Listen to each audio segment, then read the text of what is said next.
जय श्री कृष्णा, जय श्री राधे। और आप सब कैसे हैं? मैं आपके लिए आज अपनी इस वीडियो में दूसरे अध्याय के महात्म्य को लाई हूँ, जिसे सुनकर आप सबका कल्याण होगा। एक बार नारायण जी बोले, हे लक्ष्मी, दक्षिण देश में एक पूर्ण नाम का नगर था। वहाँ एक देव सुशर्मा बड़ा धनवानी रहता था। वह साधु सेवा किया करता था।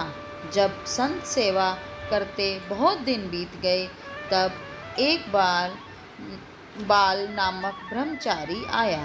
उसकी सेवा करी और उनसे विनय करी कि हे संत जी, मुझे कृपा कर श्री नारायण जी के पाने का ज्ञान उपदेश करो, जिससे मेरे जीवन का कल्याण हो और मैं मुक्ति को पाऊं।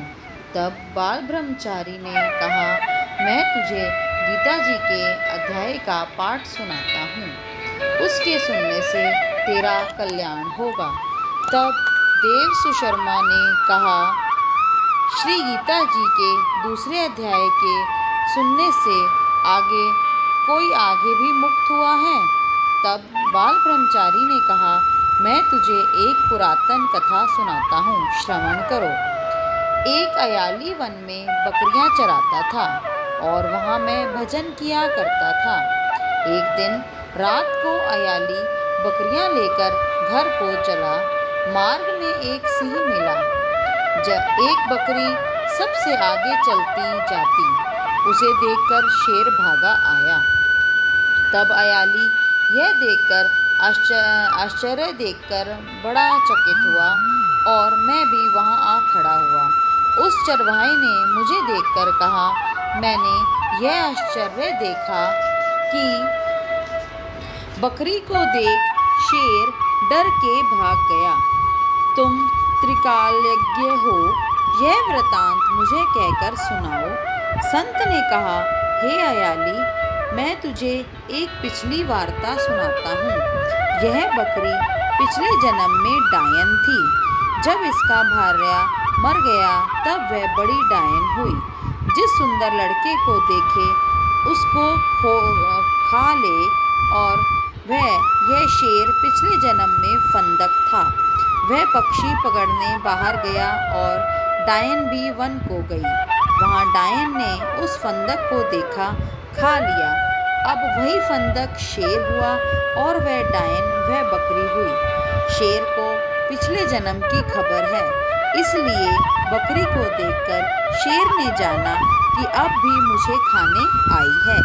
तब अयाली ने कहा कि मैं पिछले जन्म में कौन था? तब संत ने कहा, तुम पिछले जन्म में चंडाल था। तब अयाली ने कहा, हे ब्रह्मचारी जी, कोई उपाय भी है जिस पर हम तीनों ही इस अधम देह से छूट पाएं? तब संत जी ने कहा, हम तुम्हारा तीनों का उद्धार करते हैं।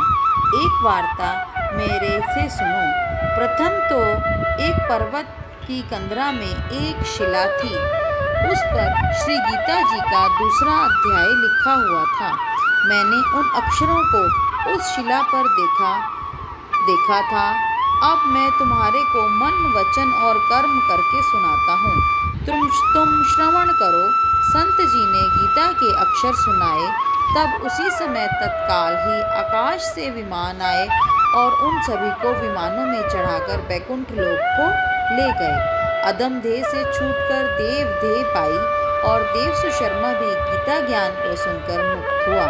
देव देह पाकर बैकुंठ को गया। तब नारायण जी ने कहा, हे लक्ष्मी, जो मनुष्य गीता के ज्ञान को पढ़े सुने, वह उन सबका कल्याण होता है और अंत में वह वैकुंठ को जाता है और मुक्ति को प्राप्त होता है। तो ये गीता के दूसरे अध्याय का महात्म्य था, जिसको पढ़ने से मनुष्य का सदा ही कल्याण होता है।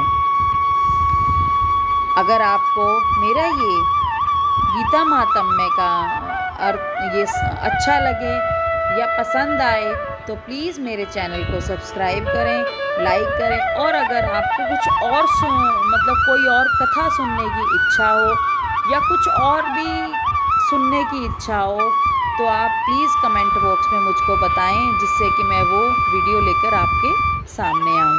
जय श्री कृष्णा, जय श्री राधे।